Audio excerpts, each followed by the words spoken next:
Today we have a new listing here at South Forbes Villas, specifically here at Silang Cavite. So behind my back is a brand new Mediterranean housing lot that sits in a 150 square meter lot and a 180 square meter floor area. So it has a 4 bedrooms. Meron tayong car garage, we have a angel's room, so we have a pocket garden, alanay, no? So let's start this very quick house tour.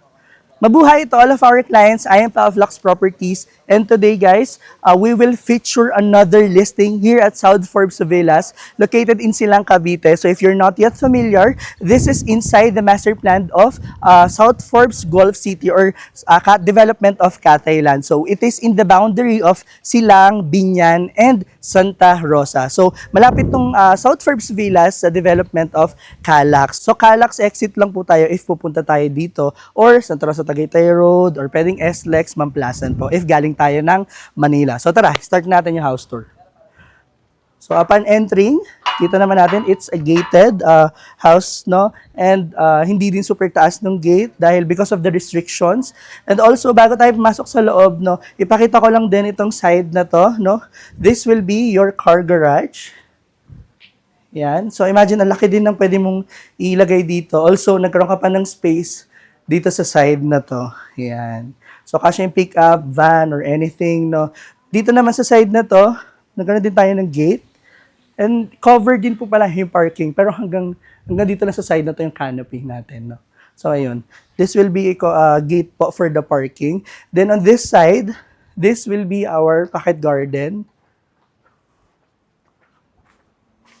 Yan. Ito yung pocket garden natin. Going to our service area, auxiliary kitchen, tapos angel's room, no. So ayan, may mga tanim na rin po as we can see. Kasama na din po yan, no. So ang ganda rin ng pagkaka-landscape nitong bahay, no, dahil meron na talagang Carabao grass, tapos andyan na rin yung pinaka-tanim natin. So tara, pasok na tayo sa loob. Welcome to this brand new housing lot here in Silang Cavite. So this will be your living area. As we can see, no, we featured another listing na South Forbes dito sa Silang Cavite. And same owner po yun. So yung design is very similar ng konti, no. So as we can see, this will be the living area, the foyer, no. And ito yung pinaka maaliwalas na pagpasok mo. It's an open layout kasi siya, no. And naka-ano na din siya, naka-drop ceiling na rin siya, meron na rin siyang main lights, no. Isa sa pinaka nagustuhan ko dito sa living area or dun sa buong bahay is yung ano nila, yung kortina nila. Napaka-elegante tignan ng kortina, no. At the same time, nag-match yung pinaka-design ng window, no. So ngayon, sinushoot namin to 4 PM po, yung oras na to. So nakikita natin is a golden hour na po, no. So this will be the living and this side will be the dining area. Bilang natin ang daan papunta sa lanay. So, itong lanay natin, very cute lang din, no? We have a space here. Pwede tayo maglagay ng lamesa dito. And also, naka-canopy na din siya. So, if ever tatambay tayo dito, so meron na tayong overhead or meron na tayong safety. And ang ganda, no? Kasi nga, if, halimbawa, imagine 4 PM ngayon. So, kung gusto mo tumambay dito, this will be the exact, hapon na itsura. So, napakahangin, napakaaliwalas. At the same time, this has an access po going to the maid's quarter and auxiliary kitchen. So, nandito yung dirty kitchen nila na may abang na rin for service area na washing machine dito sa side na to. Then, dito naman sa angel's room na meron na rin toilet and bath. So, balik tayo sa loob ng bahay. Ayan. So, after natin pasok sa lanay, sasalubong sa atin yung hagdan papunta sa second floor. And ang nakakatawa is itong, metal railings partition, no? So, ang ganda nung naging accent niya kasi it divides the stair and yung pinaka-kitchen area. So, this will be the kitchen area. At ang ganda ng ginamit nila dito, I think it's quartz yung pinaka-design niya and fluted panel dito sa ilalim. Imagine guys, hindi magkakatugma yung mga color. Pero, parang hindi siya like pare-parehong kulay yung ginamit na tone. Pero yung mga tone is tugma sa isa't isa. Alam mo yun, nag-complement siya. So imagine, this is a brown or wood style. Tapos sa ilalim naman, it's a two-toned white naman dito. So ang ganda nung pagkakahati. No? So yung overhead is wood, tapos sa baba naman is white yung pinaka-ginamit na cabinet. So naka-built-in na rin yung oven natin. Dito na yung range hood, dito yung gas range natin. We have a wide sink dito, and naka-built-in yung microwave natin. Tapos we have a 2-door refrigerator pa rin dito. So it is ideal for a family, no? If you love gatherings, syempre, no, you will prepare here ng mga breakfast, no? At the same time, may view. Alam mo yun, na nakikita mo yung bisita mo, nandito sila nakatambay, tapos nagpe-prepare ka ng merienda. So, alam mo yun, very spacious, very functional, no?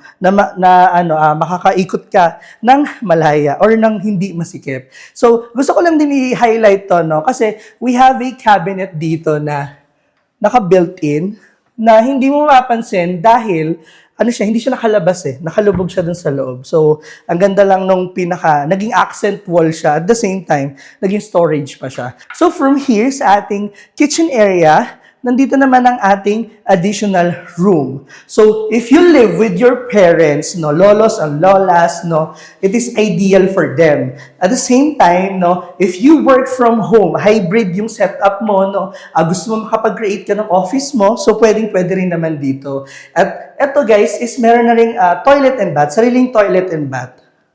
Yan. Complete din yung toilet and bath natin kasi we have a set of showers, glass partition, we have an under-sink cabinet, no? We have a wall here, and kompleto na. Ngayon guys, kaya namin sinasabi sa inyo na it can be your forever home, or this is ideal for having or pagkasama mo yung elder sa bahay, yung mom mo or yung lolos lola mo, is because of it can be your retirement home or your forever home dahil sometimes, no, ito talaga yung hinahanap ng clients namin na may kwarto talaga sa baba.